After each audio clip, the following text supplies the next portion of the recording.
কলিমা তো হিন্দু বেটাও কম। তার মানে কি কেউ মুসলমান হয়েছে?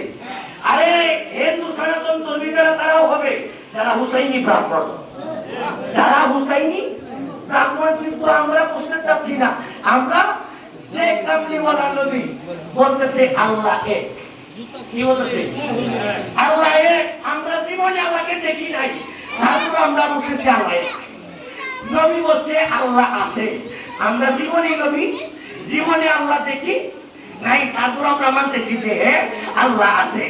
এই একই কথা আমার কামলিওয়ালা নবী মাওলা আলীর হাত মুবারক ধরে সুন্দর করে হাতগুলা এগিয়ে বলতেছে, হাই হাই হাই মান কুনতু মাওলা ফাহাদা আলিয়ুল মাওলা। সুবহানাল্লাহ। আমার কামলিওয়ালা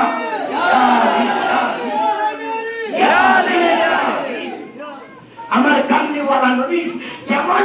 আমি যার মৌলা, আমার আলীও তার মৌলা। আশ্চর্য! যে আল্লাহকে দেখা যায় না, যে আল্লাহকে শোনা যায় না, যে আল্লাহকে অনুভব করতে অনেকেই পারে না, সুফি ছাড়া কেউ করতে পারে না। আমাকে আরে তোমরা জান্নাত জান্নাত জান্নাত খুঁজো, মাওলা আলীর প্রেমিক হয়ে দেখো, মাওলা আলীর গোলাম হয়ে দেখো, জান্নাত নিজে তোমাকে খুঁজবে।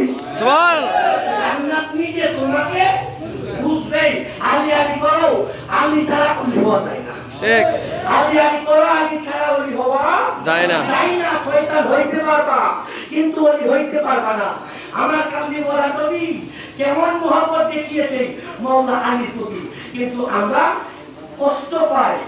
মাওলা আলী আলী করলে, মাওলা আলীর গুণগান করলে আমাদেরকে একটা টেটু লাগিয়ে দেওয়া হয়, যেটা কি তুমি শিয়া। কি শিয়া? আরে তুমি কোথা আলী আলী করলে যদি শিয়া হয়, সবথেকে বড় শিয়া আমার কামলিওয়ালা নবী, তার থেকে বড় শিয়া আমার স্বয়ং খোদা।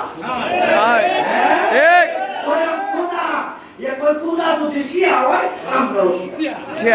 খোদা যদি শিয়া হয়, আমরাও শিয়া। নবী যদি শিয়া হয়, আমরাও শিয়া। করে আল্লাহ কোরআনে বলছেন, এই আমার ওগন্ত আপনি পৌঁছায়া দিন, আপনি বলে দিন আপনার উম্মতের কাছে, আপনার রিসালাতের বিনিময়ে উম্মতের কাছে কিছু চাওয়ার নাই। আমার পাঞ্জাতনের মহব্বত ভালোবাসা ছাড়া যদি কেউ পাক পাঞ্জাতনকে ভালোবাসে, তারপরে হালাল, নামাজ হালাল, রোজা হালাল, হজ হালাল, যাকাত হালাল, তার জীবনটাই হবে হালালি। সুবহানাল্লাহ। তার জীবনটাই হবে হালালি। আর একটা কথা, তুমি এই কি কথা চিল্লা করবা, এতেকাফ করবা, কেউ কোন মুসলিম যেই এতেকাফ করে, চিল্লা করে, একটা না 6 মাস যদি কেউ এতেকাফ করে, দিনে রোজা, রাতে না ঘুমে, কি করে নামাজ ইবাদত করে, ওই রকম 6 মাস পর্যন্ত যখন করতে থাকে, তখন একটা মানুষের কাছে আফজাল আল্লাহর ওলির একটা দপ্তরে চলে যাবে। সুবহানাল্লাহ। একটা মানুষ 6 মাস যদি ইবাদত করে, একটা না হালাল পথে থেকে 6 মাস যদি ইবাদত করে, সাধারণ মানুষটির কাছে একটা আল্লাহর ওলি দপ্তরে চলে যায়। ওই দপ্তরটার নাম আফজাল। আর কেউ যদি মাওলা আলীর নাম একবার লয়, ওই সে আফজালের থেকে উপরে দপ্তরে চলে যায়। সুবহানাল্লাহ। ঠিক। সুবহানাল্লাহ।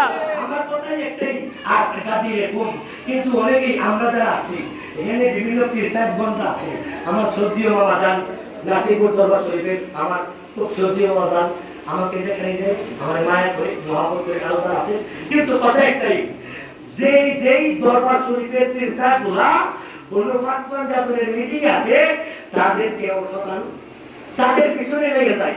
আমার বাসা আমার মামা যান আসছে, ওনার পিছনেও লেগে যাবে, আমি আছি আমার পিছনে লেগে যাবে। কিন্তু একটাই কথা, তুমি যদি মরণের ভয় করো, তাহলে এখানে আসার দরকার নাই। তুমি যদি ফতোয়া ভয় করো, এই দরবার গোড়ায় আসার দরকার নাই। এই দরবার গোড়া সেই আসবে যার ভিতরে মাওলা আলীর প্রেম আছে, সুবহানাল্লাহ, পাঞ্জাতনের প্রেম আছে। মহান মালিক আপনাকে আমাকে সকলকে শুকরিয়া করি, আল্লাহুম্মা আমিন। নিজ দরবারে ঐতিহ্যবাহী গুলিয়া দরবার শরীফের আগামীকালকে ওখান থেকে আমরা মুরাদপুর যাবো, প্রায় 1000 মানুষকে গানের ঘুম পালন করবো। আপনাদের সকলের দাওয়াত, আপনারা অংশগ্রহণ করে পাক পাঞ্জাতনের গোলাপ হিসেবে গ্রহণ করুন। মালিক গ্রহণ করুন, আমরাও দোয়া করি। আসসালামু আলাইকুম ওয়া রাহমাতুল্লাহি ওয়া বারাকাতুহু। ওয়া আলাইকুম আসসালাম ওয়া রাহমাতুল্লাহি ওয়া বারাকাতুহু। অসংখ্য ধন্যবাদ আমার শ্রদ্ধাভাজন ভাইকে মানববন্ধে আলোচনা করলেন। তো আপনাদের সকলের সুপরিচিত জনাব মহসিন ফকির সিস্তি সাহেব পাক পাঞ্জাতন দরবার শরীফ কামাগাঁও, আমি বাজারকে ওনার আলোচনা রাখার জন্য অনুরোধ করছি।